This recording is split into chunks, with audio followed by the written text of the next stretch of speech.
Hey everybody, and welcome to the next series of classes here at the Appalachian Entertainment Studios.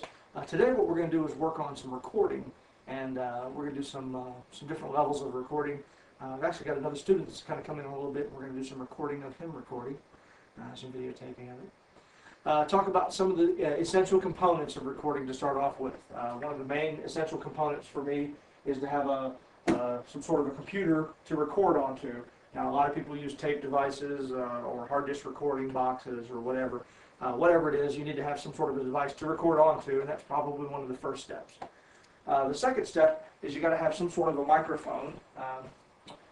These are some little pencil microphones that we got. They're pretty inexpensive. They're probably about $75 a piece, not very much. These will translate sounds into some sort of an electronic signal that is recorded by the electronic recording device. Obviously, you have to have cables to connect all of the things back. Proper recording studio needs to have some decent speakers. These are DBX speakers. They're very, very old, but they've done a really good job for me. I'm very, very excited about them. I like them a lot. We've got a little small mixing board here. The studio is really kind of a mixer-less recording studio, but what this does is these microphones run with what's called condenser power. It means that they have to have power into them before they work. So this mixing board is really more or less just a power supply for my microphones. So phantom power is energy that is sent into microphones, good microphones, to help them record. Anyway, we might at some point in time start going into all the ins and outs of microphones and all of the specifics too, but not right this time. Some of the other components for me, I play guitar. I use the pod to play my guitar through. It goes directly into the computer recording system. I just prefer it that way as opposed to miking up an amp every time. I've got this, and it's already got an amplifier simulator. Also, we have keyboards here. The keyboards serve quite a few different purposes. Sometimes, even if we have live drums, we might want to add licks or sounds or anything like that in through the drums, through the electronics of the keyboard, because it has drums and keyboards and pianos and strings and basses and everything. So, some songs are completely done on keyboard. Everything is done between here and there. This particular song, we're going to do some live drums on. Okay. Those are all the general essential points of it. There is one other thing. You got to have a power amp to run your speakers. Some speakers have power amps built into them. Some speakers don't. Unfortunately, my power amp is in the shop. Actually, I need to go get it sometime soon. And I'm just using an old jam box here to power my studio with right now. So next in here in the live room, we've got our drums. What we're going to do is we're going to do some live drums today. So we're going to talk about some miking techniques. You notice the stuff on the walls. I've got quilts on the walls, on the sides, on this side, and even on the back side here covering the window. Believe it or not, as nice as they look, they're not here for visual aesthetics. They're here to help with the room. The room was kind of bouncy when I first got into it. You'll notice that there's not quilts all over the walls, and I have more quilts. I could have put them up, but you don't want to deaden a room too much, and it can't be too live. So it's important that there's a common ground between whether something is live enough or whether it's too live, or dead. You don't want it to be too dead either. Anyway, so more important than anything else about a recording studio is to recognize that your room sounds good and it's comfortable. Those are probably two of the most important things. You can get a lot more work done with cheaper equipment in a room that sounds good and you're comfortable in than you're going to be able to get in an uncomfortable room with $1 million worth of stuff. So, I guess that's the general gist of everything in here. What we're going to do now is talk about the actual miking technique, okay? We have a drum set here. Typically, if we were going to get really, really super duper serious, we would mic each one of the toms and, mic each one of the drums individually. And some people even actually mic the cymbals themselves. So, I, on the other hand, are not as particular about those type of things. I'd rather just get a nice raw signal. The Beatles, they stuck a microphone in the middle of the room, one microphone to pick up all of the drums. So there's a common ground that we can go with either one microphone in the middle of the room, or you can mic up everything, and I kind of split the difference. I just mic up the kick and the snare, and then just do an overhead microphone for the cymbals and the toms. So, and that's what we're going to do right now. Okay. This is my kick drum single right here, kick drum cable. This is a guitar cable. You notice it's got 3 pins on it. That's actually called a balanced cable.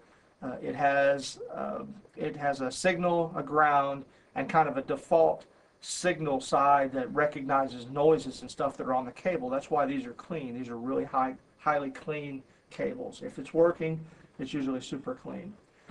All right, not a super duper high-end kick drum mic, but this is an Audio-Technica kick drum mic. We're just going to mic the kick drum with it. I prefer to mic a kick drum from the inside. Some people will mic it from the outside and get a good sound. I prefer to do an inside mic. This has already got a little cloth in it that we set against the head to give it kind of a thud, give it a little bit more of a thud. And basically, I like to stick the microphone just somewhere in the center on the pad. The next thing that we would mic would be the snare drum. I've got this stand already basically set up to mic the snare drum with. It's got the also an Audio-Technica snare and tom mic on it.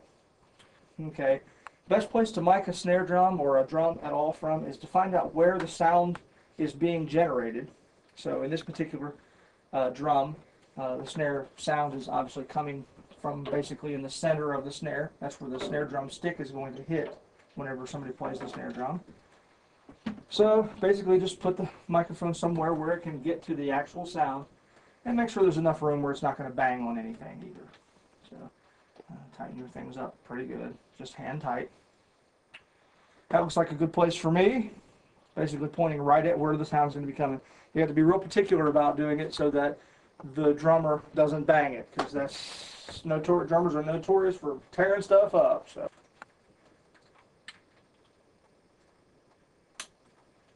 All right.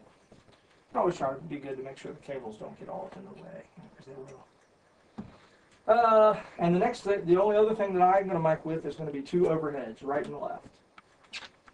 We're going to use the little pencil condenser microphones for the overheads.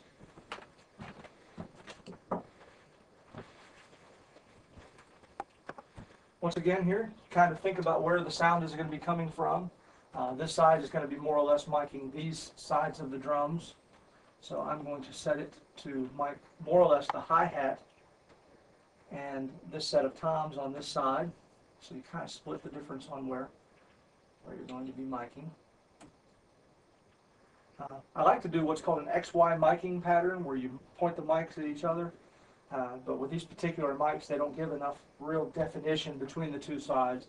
So I really have to kind of force the definition of the microphones. Now, obviously, this is going to pick up a lot of snare, but that's, you know, give and take. That's what you have to. That's what you have to do. So, actually, you know what? For the fun of it today, we're going to try something a little bit different. I haven't tried this yet. We're going to mic that side from over here, like this. And like this side from over there. Well, let's just see how that works. It may or may not work. That's one of the cool things about recording and music, is that there's a lot of different ways to do stuff, and it's always fun to experiment. You know, give it a try. If it works, great. If it doesn't, you know, don't do it. So this microphone is going to be more or less for the cymbals on that side and those 2 toms on the bottom. And then this microphone is going to come from this side, and it's going to more or less mic the hi-hat and these other 2 toms. Thank you, Ryan.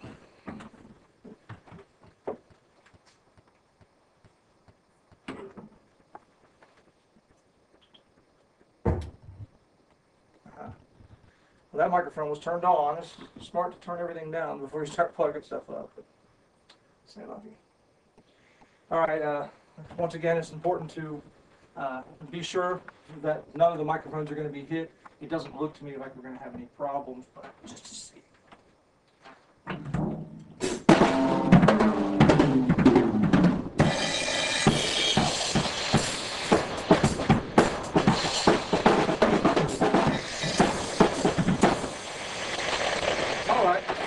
Like it'll be all right.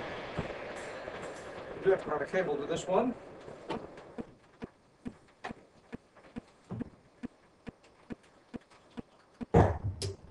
Once again, microphone's on. Smart to turn them off before you get started.